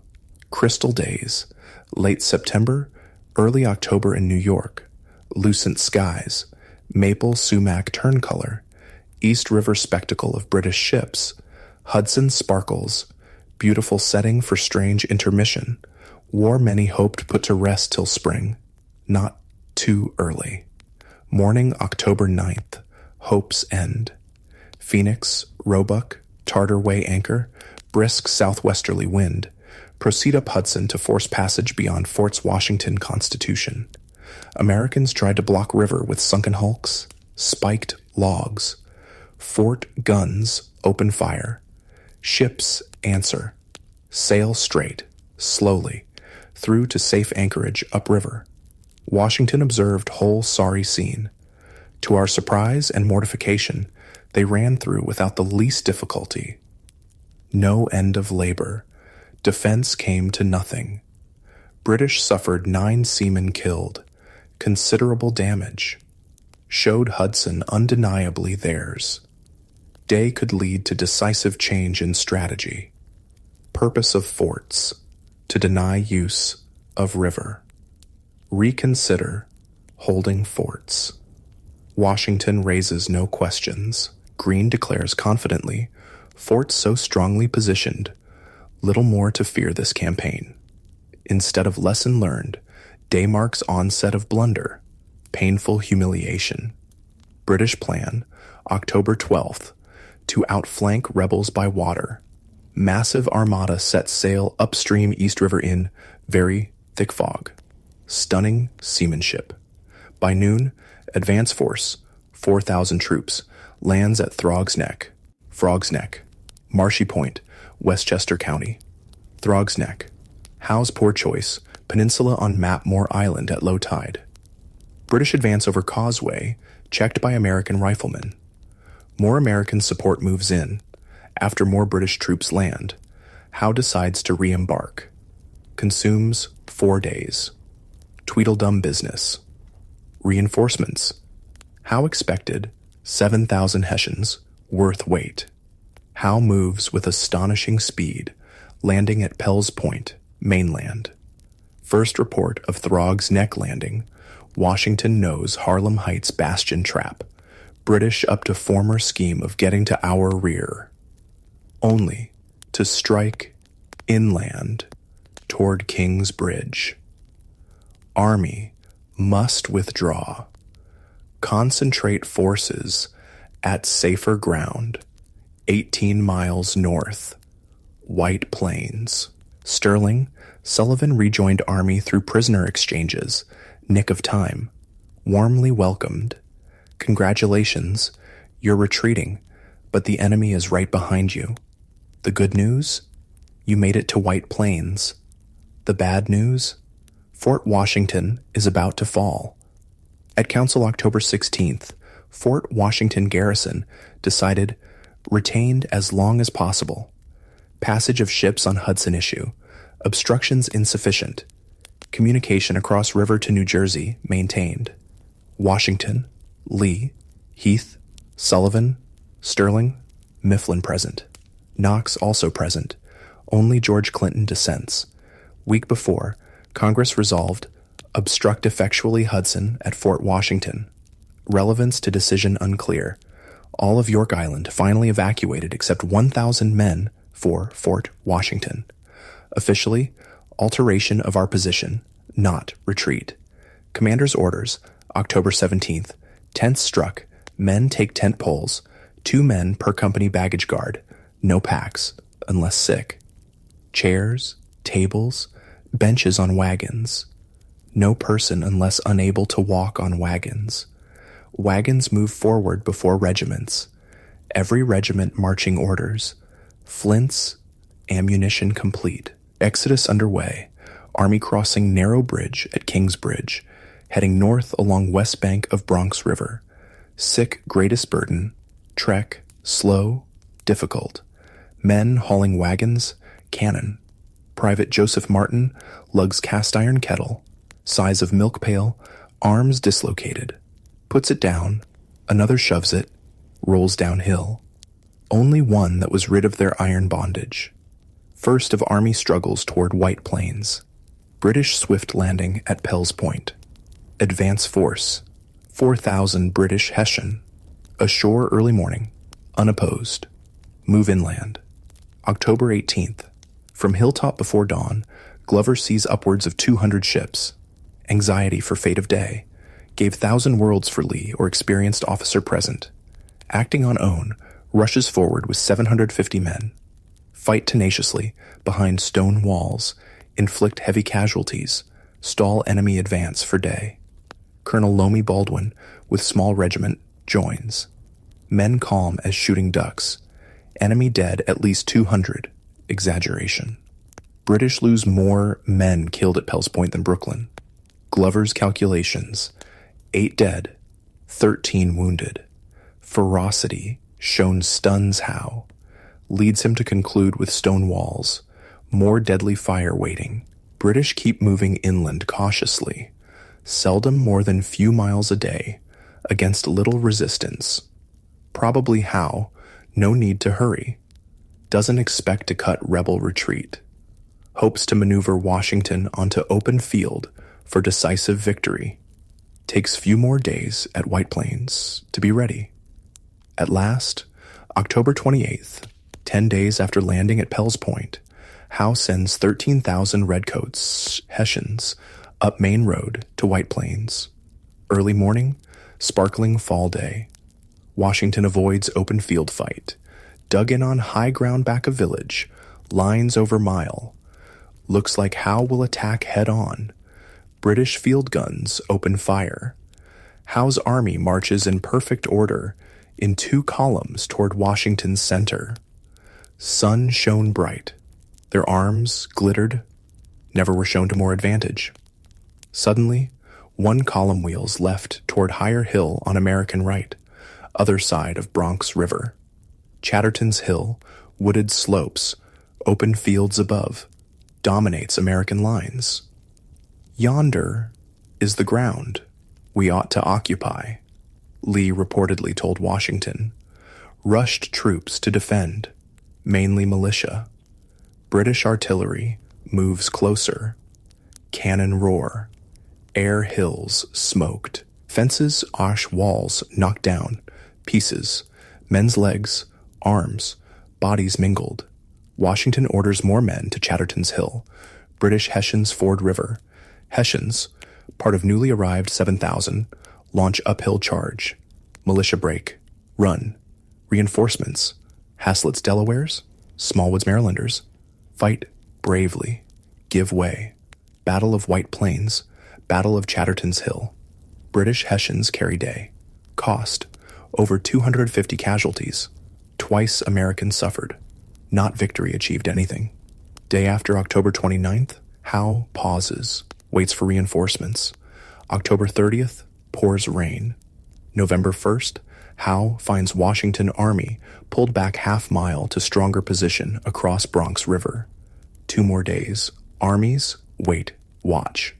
Enemy determined on something decisive, Knox writes, Brother, we determined to risk general battle on most advantageous terms. Night. November 3rd, American sentinels report rumbling enemy carriages. Assumed another attack imminent. Stirring among British ranks next day.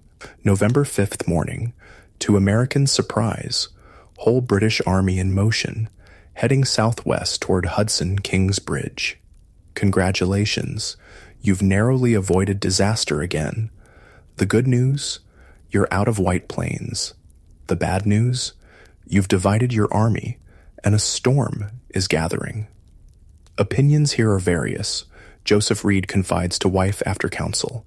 Some generals, British headed for Fort Washington, or Hudson to board ships, attack from rear. Others, majority, finding army strongly posted, changed, plan, intend to penetrate Jerseys to Philadelphia. Who said what most in meeting? Reed doesn't mention. His opinion. Too late for British movements of consequence other than excursions into New Jersey to revive Loyalists. Washington doubts Howe will close campaign without attempting something more. Almost certainly, Howe heads for New Jersey. Nearing letter close, Washington adds further worry. Expect the enemy will bend their force against Fort Washington and invest it immediately. Invest, meaning surround, lay siege. Washington still exhausted, dispirited. To closest, seems bewildered, indecisive. Reed having second thoughts about Washington's capacity, increasingly worried over Fort Washington. Commander ponders, pulling troops out, while time. Letter to Greene. November 8th. Inclined to think. Prudent to abandon fort. Leaves decision to Greene. On the spot. Now on spot. Washington can't decide. Let's decision be Greene's.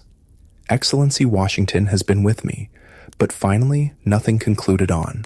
Greene writes Knox. Central to consideration. Hudson River. Looms large. Washington dispatched Lee south from Cambridge to fortify New York. Hudson key to British strategy. British take care of unfinished business Fort Washington, or cross over, strike New Jersey, or both. What should be done? How Army reach Dobbs Ferry on Hudson, moving south. Once again, Washington divides Army 4 ways. 7,000 troops, largest part, remain east of Hudson under Lee. Check British move on New England. Heath and 3,000 guard Hudson Highlands at Peekskill. Washington, what's left, 2,000, cross to other side, New Jersey, expected to be joined by N.J. Penn reinforcements. Greene maintains same position on river. Overall command troops at Fort Washington, chart Lee. Washington, $2,000, leave White Plains, November 10th, mid-morning, November 12th, at Peekskill, crosses Hudson, heads south for New Jersey, reaching Fort Lee, November 13th, 65-mile march in 3 days. For better part of 2 days, he and Greene confer. Greene, yet to fight battle, optimistic, convinced Fort Washington held, especially doubled troops, over 2,000. Remarkable reversal of roles. Washington refused abandon. New York in September. Ready now. Greene saw no reason to stay day longer on York Island, wanted to avoid crisis. Now Greene wants to stand on last bit of island, argues it keeps communications open, ties up British troops, possibly leads to slaughter like Bunker Hill. Retreat, devastating to Army's demoralized state, despite formidable presence over river, steep, rock-bound approaches. Fort Washington, not impregnable. Irregular Pentagon plan. 4 acres. Walls. Piled earth. No barracks. No water. Hauled from below. Not what needed for long siege with winter. Nonetheless, Commander Magaw thinks fort held till end December. Greene agrees. Washington's letter to Greene from White Plains, November 8th. Inclined to think. Prudent abandon fort. Decision to Greene. On the spot. Now on spot. Can't decide. Let's decision be Greene's. Movements, designs of enemy, not yet understood. Washington reports Hancock. 2. British Captain Frederick Mackenzie. All but perfect campaigning weather. Frost, nearly every night. Disappears with sun. Only thing lacking stiff breeze for Navy. No wind for some days past. November 7th. Entry. Howe headquarters 6 miles above King's Bridge. Next move. Probably against Fort Washington. Mackenzie never doubted. Reduction of fort first object. Confident of success due to timely intelligence. If Washington failed understand British designs, British now knew a lot about American situation. November 2nd, Howe's army still at White Plains. American staff officer William Demont turns traitor, defects from Fort Washington, brings copies of fort plans, cannon placement, accounts of discontent, animosity between New Englanders, South. Only days before packet of letters by Washington, read, staff wound up in British hands, left unguarded at inn in Trenton. Washington complained bitterly of lack of discipline, scorn of dreaming, sleepy-headed officers. Another letter by Lieutenant Colonel Robert Harrison reveals far more important. Washington dividing army. Purloined letters. De Mont's treachery may not alter events greatly, but British consider windfall. Mackenzie Diary. Searle attest. Washington's decision to divide army clearest sign of weakness. Easy to see whither all this tends. If rebels can't act under present numbers, courage won't increase on strength reduction. Letters service to General Howe. British picked up information from deserters about state of things at Fort Washington. Plans, De Mont's account confirmation. Famously cautious William Howe supposedly never risks frontal attack on fortified position. Bunker Hill lesson, about to disprove theory. Full agreement of commanders. Mackenzie, total confidence in attack.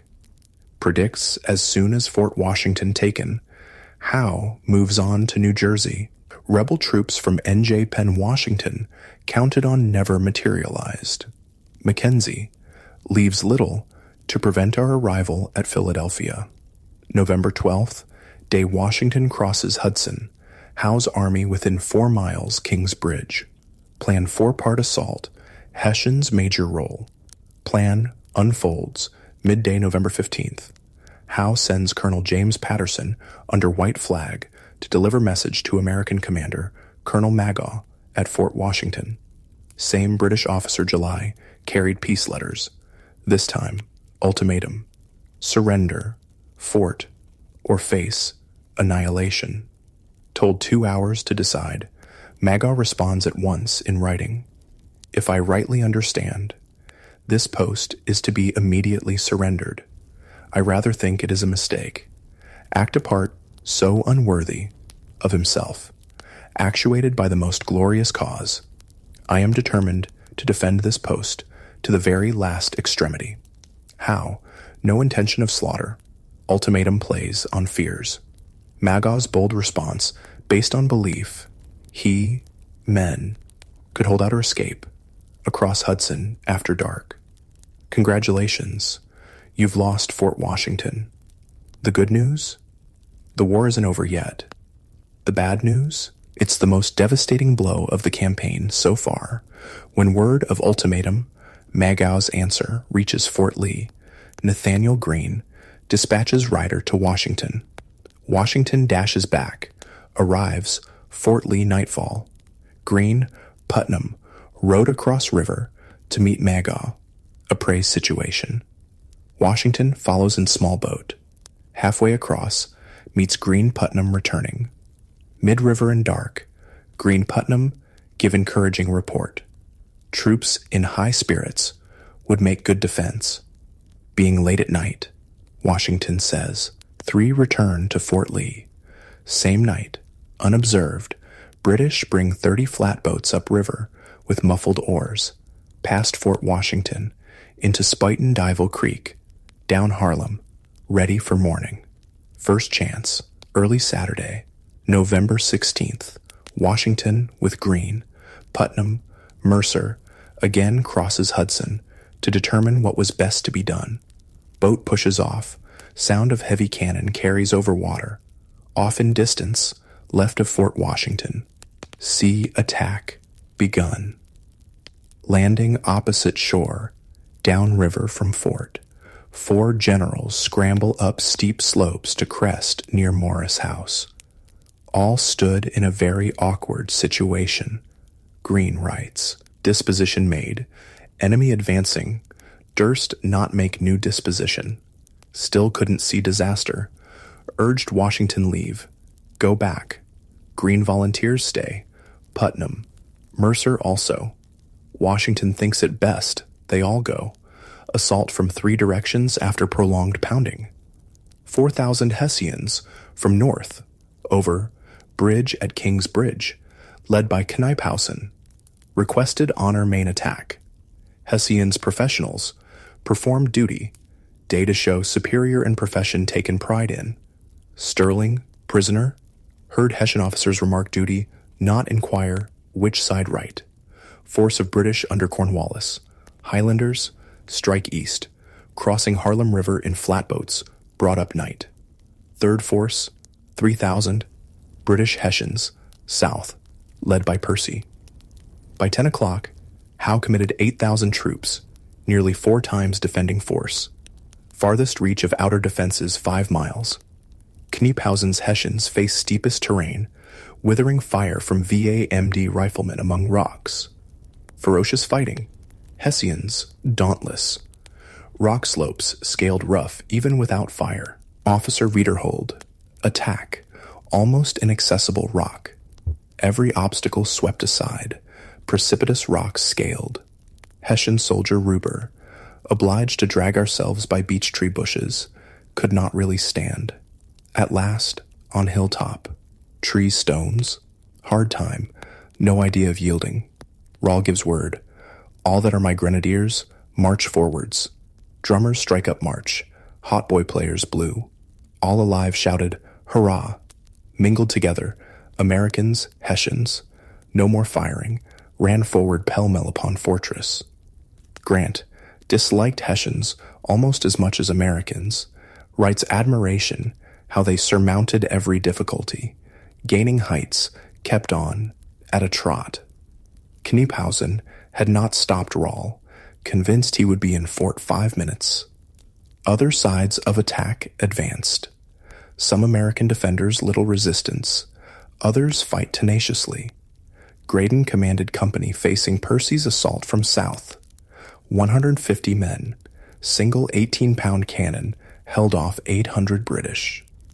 Percy's attacking troops capture Morris House, 15 minutes after Washington general's exit. Courage not enough. Americans too few. Extended lines. Only recourse retreat to fort, with speed. 17-year-old Private John Adlam ran distance uphill, hardly breath. As I was a good deal fatigued, walked to the fort, very leisurely. Near Fort British Firefield piece, with round shot at huddles between fort lines, within Abitus. Ball took part of 2 men's heads, wounded another, went into fort. By 1 o'clock, defending force driven inside fort, scarcely room. Hour later, Hessian commander Kniephausen demands surrender. Maga time to decide, asks half hour. Howe arrives, orders surrender immediately, no terms other than promise of lives. 3 o'clock, Maga capitulates. 4 o'clock, entire garrison, 2,137 Americans, marches out between lines of Hessians, lay down arms. Disastrous campaign for New York. Humiliating, costly, reverse after another. Surrender of Fort Washington. Most devastating blow, utter catastrophe. Taking 1,000 prisoners at Brooklyn, dreadful loss. Now over twice that number marched off. Total nearly 4,000 from 2 battles. Army rapidly disintegrating from sickness, desertions, desperate need, almost anyone fit. Mackenzie. British astonished prisoners, less than 15, or old men, indifferently clothed, filthy, without shoes, odd figures, frequently excited laughter, crushing defeat. Fort Washington, garrison capture, arms, tools, tents, blankets, 146 brass iron cannon, accomplished by British Hessians in hours. Need never happened. 59 Americans killed, 100 plus wounded. British 28 killed, 100 plus wounded. Hessian 58 killed, 250 plus wounded. Bad, but could be worse. Grant Mackenzie view. Slaughter avoided only because Kniephausen stopped Rahl Hessians entering fort. Carnage would then have been dreadful. Rebels numerous, not room to defend. So frightened, not power. Ahead for prisoners. Horror. Held captive, overcrowded, unheated barns, sheds, British prison ships in harbor. Hundreds die disease. Washington, said to have wept, watching tragedy unfold across river. Unlikely, given imperturbability, but surely wept within soul. faced ruin before, never like this. To Brother Jack, wearied almost to death with retrograde motions. Nathaniel Green in anguish to Knox. Feel mad, vexed, sick, sorry. Never did I need consoling voice. Most terrible event. Consequences justly dreaded. Both Washington Green badly mistaken. Worried reputations. Hard to say which most sensitive to thought of others. Criticism severe, especially among prisoners. Graydon, generation later, barely contains disdain. Most immediate, blistering reaction, Charles Lee. Own account, furious over Fort Washington news, tore out hair. Must entreat you keep what I say to yourself, but I foresaw, predicted, all that has happened, wrote Rush, influential Congress member. Lee knew Rush would never keep it to himself. Lee claimed last words to Washington. Draw off garrison, or they will be lost. Oh, General, Lee admonishes Washington in letter, why would you be over-persuaded by men of inferior judgment? Inviting Commander blame Greene. Washington failed to override Greene's judgment. Make clear decision. Commander-in-Chief, ultimately responsible. Greene's responsibility ceased with Washington's arrival, November 13th. Washington never blamed himself for loss, never openly blamed Greene, said only acted on judgment of others, nor did he fire Greene. Undoubtedly thought less of young General, still knew Greene's strengths. Weeks before, Greene demonstrated foresight, organization, recommended supply depots across New Jersey, Army's retreat path. Washington agreed. Greene needed. Like Knox, never give up, walk away, lose sight of war. Washington repays loyalty. After bad decisions, wisest decision ever. Only one American hero emerges from Fort Washington. Margaret, Molly, Corbin, wife of Penn soldier John Corbin, went into battle at husband's side. Killed, she stepped into place to load fire cannon. Fell wounded, nearly losing arm. After surrender, allowed return home to Pennsylvania. Usually unhurried, William Howe makes next move. Hardly a pause.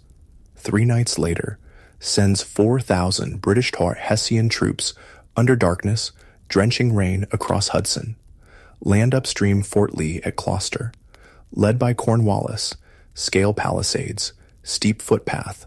Once on top, advance on Fort Lee. Daring attack like Howe's at Quebec. Warning reaches Fort Lee, advance. Possibly local farmer or British deserter. Washington rushes, seen from Hackensack. Shouts orders, abandon fort at once. Everything left behind. Guns, stores, tents, breakfast cooking. British arrive. Find place deserted. But dozen men got into rum supply. All drunk. Washington Army flee. In haste down road over Hackensack River, farther into New Jersey. Congratulations. You've retreated across New Jersey. The good news? You're still alive. The bad news? Your army is battered, dispirited, and shrinking rapidly. Retreat southward across New Jersey begins November 21st, headed for crossing Aquakanonk on Passaic River. Retreat only choice, river's possible defense in dead flat country. No stone walls. Over Passaic, push on 20 miles to Newark. Heavy rains, narrow roads sloppy with mud. Men in tatters, many without shoes. Feet wrapped in rags. Washington rides rear of column. Point remembered by James Monroe, 18, Virginia lieutenant. Saw him head small band, near enemy. Countenance, manner impressed Monroe. Monroe estimates Washington at most 3,000 men. Expression no sign of worry. Deportment so firm, dignified, yet so modest. Never seen in any other person. Washington sets army on road early morning, but gets off urgent request to Lee at North Castle, NY. Worries, troubles clear. Men broken and dispirited. No tents, baggage, entrenching tools. Left behind at Fort Lee. Dared not risk contact with enemy. So must leave a very fine country open to their ravages. Urges Lee cross Hudson with brigades. Join forces before too late. New Jersey too rich prize. Give up without appearance of fight. NJ fall. Devastating effect on Pennsylvania. In less than 2 weeks, December 1st, enlistments of 2,000 troops up, free to go. Same nightmare prospect, faced at Boston, year before. Misery greater, morale, suffering. Chance army evaporates. Privately, Washington talks with Reed possibility retreating to western Pennsylvania. Reed thinks if eastern Penn gives up, rest of state follows. Washington hand over throat, remarks, "My neck does not feel as though it was made for a halter." Talks, retreating to mountains, Augusta County, western VA. If overpowered, must cross the Allegheny Mountains. New enemy little idea how big country. Problem, not few American soldiers in 13 states. Plenty. States reluctant send troops. Prefer keep home, especially war not going well. August, Washington had 20,000. 3 months since, lost 4 battles. Brooklyn, Kips Bay, White Plains, Fort Washington. Gave up Fort Lee. Army divided. Young Monroe speculated only 3,500 under personal command. Desperate for help, sends Reed to Burlington, NJ, upstream Philadelphia. Impress NJ Governor Livingston, urgent need reinforcements. NJ militia not turning out in numbers, making difference. General Mifflin dispatched similar mission. Philadelphia, alert Congress, critical state of our affairs, round up Penn troops. 2 critical undertakings, choice of Reed, closest confidant, and Mifflin, able Philadelphian, shown valor at Brooklyn. Washington confident, sending 2 best men, not lost on listeners. First report, Mifflin bitterly disappointing. Pennsylvanians, divided and lethargic, slumbering under shade of peace. From Reed, nothing. Rained heavily. November 22nd, Army reached Newark. Rain fell, night, next day. Sufferings endured are beyond description. No tent, exposed, cold, rains, day, night. Samuel Webb, impossible describe conditions. No lads ever showed greater activity retreating than we have.